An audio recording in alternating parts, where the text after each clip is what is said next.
Assalamualaikum warahmatullahi wabarakatuh. Teman-teman, jumpa lagi dengan Enjoy Channel, channel yang membahas berita teraktual, terhangat, dan sedang menjadi perbincangan publik.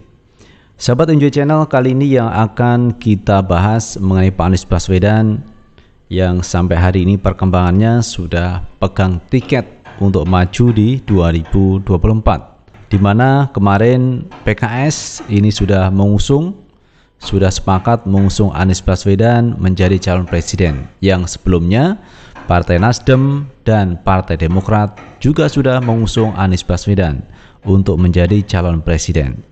Jadi Pak Anies sudah pegang tiket 20% presidential threshold untuk maju di 2024. Dan inilah yang menyebabkan lawan-lawan politik Pak Anies mulai ketar-ketir kalau benar Pak Anies nanti menjadi presiden.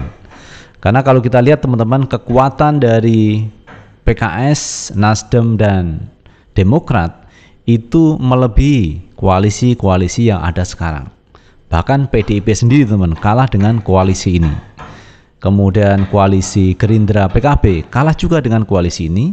Kemudian KIB, Koalisi Indonesia Bersatu dari Golkar, PAN, dan P3 kalah juga dengan koalisi yang ini, yang digawangi oleh Nasdem, Demokrat, dan PKS. Jadi lawan politik mulai ketar-ketir kalau Pak Anies nanti benar-benar maju dan menang di 2024. Nah, kali ini teman-teman datang dari Sandiaga Uno yang mencoba untuk mengungkit terkait perjanjian, di mana katanya perjanjian itu menyebutkan kalau nanti Pak Prabowo maju maka Pak Anies Baswedan tidak maju, artinya tidak mau berhadapan-hadapan.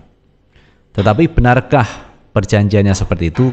Karena kalau kita lihat apa yang pernah disampaikan Pak Anies bahwa perjanjian itu di tahun 2018 mau Pilpres 2019.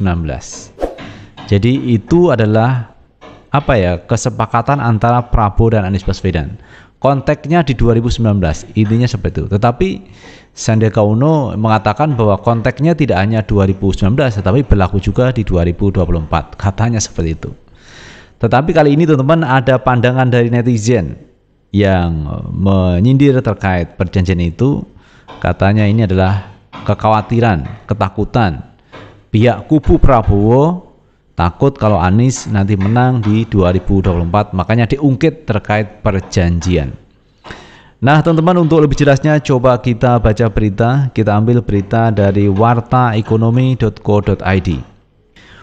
Perjanjian tertulis Anies Prabowo disebut nggak punya dasar hukum. Netizen mengatakan palingan ketar-ketir Anies jadi presiden. Jadi ketar-ketir kalau Anies jadi presiden, makanya diungkit itu perjanjian. Pengamat politik Tato Sugiyarto menanggapi viralnya pernyataan Wakil Ketua Dewan Pembina Partai Gerindra Sandiaga Uno yang membongkar adanya perjanjian politik rahasia antara Anies Baswedan dan Prabowo Subianto. Menurut Tato, tidak ada dasar yang mengatakan bahwa perjanjian tersebut harus dipatuhi. Draft perjanjian politik tidak punya dasar untuk dipatuhi, tulis Tato melalui akun Twitternya @kians, seperti yang dikutip pada Senin 30 Januari 2023. Ia lantas mengungkapkan adanya perjanjian tertulis tersebut tidak lantas membuat hak Anies untuk dipilih dan memilih hilang, karena pada dasarnya perjanjian tersebut tidak memiliki dasar hukum yang pasti. Tidak menggugurkan hak seseorang untuk dipilih dan memilih karena draft perjanjian itu tidak punya dasar hukum, sambungnya. Cuitan ini pun sontak saja menuai beragam komentar dari warganet. Ya, emang benar, perjanjian politik kan nggak ada konsekuensi hukumnya.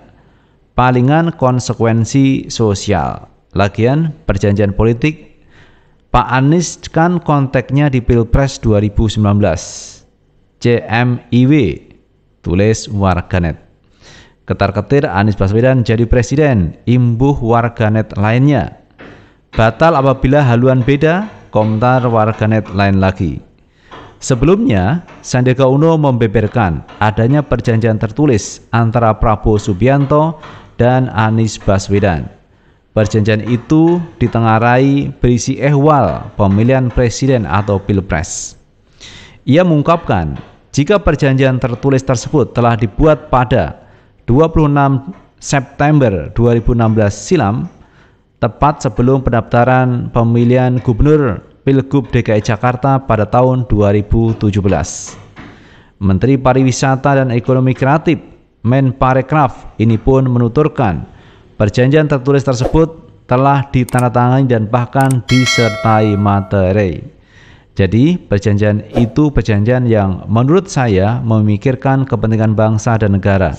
Kepentingan saat itu kita mencalonkan kepentingan apa yang Pak Prabowo harapkan kepada kita berdua, dan poinnya, tutur Sandiaga Uno di Komplek Istana Kepresidenan Jakarta Senin 30 Januari 2023. Nah itu sahabat Enjoy Channel terkait apa yang disampaikan oleh Menteri Pariwisata Ekonomi Kreatif Menparekraf Sandiaga Uno yang mengungkit katanya ada perjanjian tertulis antara Prabowo dan Pak Anies Baswedan. Kalau kita lihat beritanya, informasinya kalau Prabowo maju maka Pak Anies tidak maju di pemilihan presiden. Nah, tapi pihak Pak Anies mengatakan itu konteksnya di 2019. Kalau Pak Prabowo maju, Pak Anies tidak maju. Karena posisi Pak Anies pada waktu itu adalah akan menjadi calon gubernur DKI Jakarta. Atau mungkin sudah menjadi gubernur DKI Jakarta.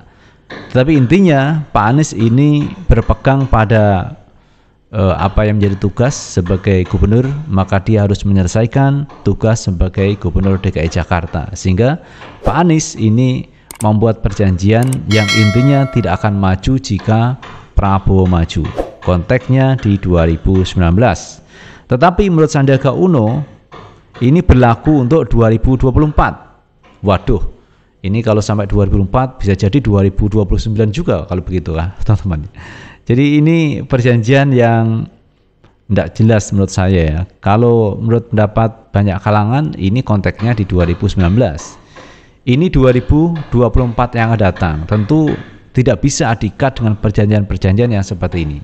Apalagi kalau kita bicara terkait bangsa dan negara. Banyak publik, banyak masyarakat yang berharap agar Pak Anies Baswedan maju di 2024. Jadi ini tidak bisa dihalangi lagi dengan hanya perjanjian-perjanjian yang tidak jelas. Kalau misalkan dulu di kampanyenya Pak Prabowo katanya akan hidup tenggelam bersama rakyat dengan masyarakat. Tentunya yang dimaksud adalah pendukungnya. Banyak pendukung Pak Prabowo ini menginginkan Pak Prabowo untuk berada di luar pemerintahan Jokowi. Artinya menjadi oposisi sebagai balance dari pemerintah. Tapi toh nyatanya akhirnya Gerindra masuk di koalisinya pemerintahan Jokowi. Ini kan sudah juga berarti tidak sesuai dengan apa yang disampaikan. Pendukungnya menginginkan supaya Pak Prabowo di luar pemerintahan. Tetapi toh nyatanya Pak Prabowo juga masuk di pemerintahan. Jadi itu teman-teman kalau kita melihat perpolitikan di tanah air. Tetapi intinya kalau menurut pendapat saya Pak Anies memang punya kesempatan besar untuk memenangkan di Pilpres 2024. Apalagi Pak Anies sudah mengantongi tiket 20% presidential threshold sebagai prasyarat untuk mencalonkan diri menjadi calon presiden. Sudah terpenuhi dengan 3 partai besar ini, Nasdem, Demokrat, dan PKS. Sudah cukup. Nah, apalagi nanti kalau ditambah misalkan ada PAN, ada P3 yang mau gabung, wow, ini malah lebih kuat lagi teman, lebih nendang Pak Anies Baswedan untuk bisa menuju di 2024. Apalagi Pak Anies juga mendapat dukungan dari tokoh dari publik juga, karena masyarakat ini membutuhkan pemimpin yang cakap, tidak hanya di dalam negeri tetapi juga di luar negeri. Dan sosok tersebut ada di Pak Anies Baswedan. Kemampuan luar negerinya cakap, kemampuan di dalam negeri cakap. Jadi kalau kita lihat perbandingan teman dalam pidato-pidato dalam bahasa Inggris, kita lihat pidatonya Puan Maharani seperti itu. Jadi apakah ini layak untuk misalkan bernegosiasi di luar negeri? Kemudian saya juga tidak melihat kemampuan bahasa Inggrisnya Ganjar Pranowo. Jadi kita tidak melihat itu. Tapi kalau kita lihat Pak Anies Baswedan luar biasa temannya. Bercakap dengan menggunakan bahasa Inggris, artinya komunikasi dengan luar negeri cukup luar biasa Pak Anies Baswedan. Tetapi kalau kita melihat Pak Prabowo juga bagus teman-teman ya. Pak Prabowo ini bahasa Inggrisnya luar biasa bagus. Artinya kalau kita sandingkan dengan Pak Anies Baswedan, sama-sama punya kemampuan bahasa Inggris, tetapi kalau kita melihat terkait menguasai persoalan, maka Pak Anies lah yang lebih unggul kalau dibandingkan dengan Pak Prabowo Subianto. Tetapi dua-duanya sama-sama pintar bahasa Inggris. Itu kalau kita melihat kemampuan di luar negeri. Di dalam negeri, Pak Anies Baswedan telah teruji menjadi Gubernur DKI Jakarta dan sukses selama memimpin di DKI Jakarta. Dibuktikan adalah kemarin pada waktu pilkada di DKI Jakarta, Pak Anies mampu mengalahkan Ahok Jarot pada waktu itu. Pak Anies Baswedan menang telak. Itu artinya memang Pak Anies ini didukung oleh warga masyarakat di DKI Jakarta. Tidak terbantahkan lagi. Apalagi sekarang Pak Anies sudah akan masuk pada peringkat yang lebih atas lagi menjadi calon presiden. Maka dari itu kalau lawan-lawan politik ini mengungkit terkait perjanjian-perjanjian tempo dulu ya tidak apa-apa. Karena mungkin mereka khawatir kalau Pak Anies akan memenangkan di Pilpres 2024. Itu sahabat Enjoy Channel yang bisa kita bahas kali ini, dan terima kasih sudah menonton. Jangan lupa tetap like, subscribe, share, dan komen di channel ini agar kita bisa membangun channel ini menjadi lebih baik lagi. Sukses selalu. Assalamualaikum warahmatullahi wabarakatuh.